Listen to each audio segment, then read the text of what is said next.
നഷ്ടങ്ങളുടെ നടുവിൽ ഇങ്ങനെ നിൽക്കുന്ന സമയത്തും ഒറ്റപ്പെടുന്ന സമയത്തും കണ്ണ് നിറയുന്ന സമയത്തും ഒരുപാട് പ്രാർത്ഥിച്ചിട്ടും ഉത്തരം വരാതിരിക്കുന്ന സമയത്തും തകർന്ന മനസ്സോടെ പടച്ചോനെ നിന്റെ വിധിയിൽ ഞാൻ ഓക്കെയാണ്, ഞാൻ സംതൃപ്തനാണ് എന്ന് പറയുന്നിടത്താണ് ഒരു അടിമയുടെ സമർപ്പണം, സബ്മിഷൻ സ്റ്റാർട്ട് ചെയ്യുന്നത്.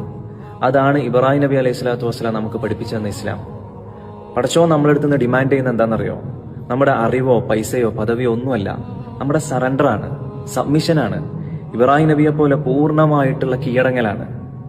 പരാതികളില്ലാതെ നമ്മളെ തന്നെ അള്ളാഹുലേക്ക് നമ്മൾ സമർപ്പിക്കലാണ്. വൃദ്ധനായിരുന്ന സമയത്ത് ഒരുപാട് ദുആ ചെയ്ത് കിട്ടിയ മകൻ ഇസ്മായിൽ നബിയെ ബലിയർക്കാൻ പടച്ചോൻ പറഞ്ഞപ്പോ എങ്ങനെയെന്നോ എന്തിനെന്നോ എന്നുള്ള ചോദ്യങ്ങളില്ല. അവിടെ കത്തിയെടുത്ത് മകന്റെ കഴുത്തിൽ വെക്കുകയാണ്.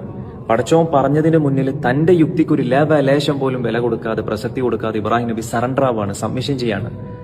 ഇന്നത്തെ ബുദ്ധിജീവികളെന്ന് അവകാശപ്പെടുന്നവരെങ്ങാനും ആ സമയത്ത് അവിടെ ഉണ്ടായിരുന്നെങ്കിൽ ഇബ്രാഹിം നബി അവർ ഭ്രാന്തൻ എന്ന് വിളിക്കുമായിരുന്നു. സ്വന്തം മകൻ എന്ന ഇഷ്ടത്തെക്കാൾ റബ്ബിന്റെ തീരുമാനമാണ് വലുത് എന്ന് അദ്ദേഹം തെളിയിച്ച ആ മൊമെന്റിലാണ് അത്ഭുതം സംഭവിക്കുന്നത്.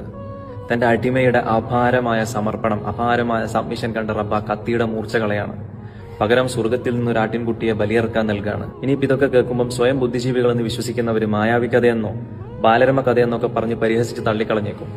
ശൂന്യതയിൽ നിന്ന് കോടിക്കണക്കിന് നക്ഷത്രങ്ങളും ചിട്ടയോടെ കറങ്ങുന്ന ഗ്രഹങ്ങളും ഒരു സിട്ടാവില്ലാതെ സംഭവിച്ചു എന്ന് പറയുന്നത് നിങ്ങളെ ലോജിക്കാണെങ്കിൽ സകലതും സർവ്വതും അള്ളാഹുവിൽ നിന്നുള്ളതാണ് എന്ന് വിശ്വസിക്കുന്നതാണ് ഞങ്ങളെ ലോജിക്ക്.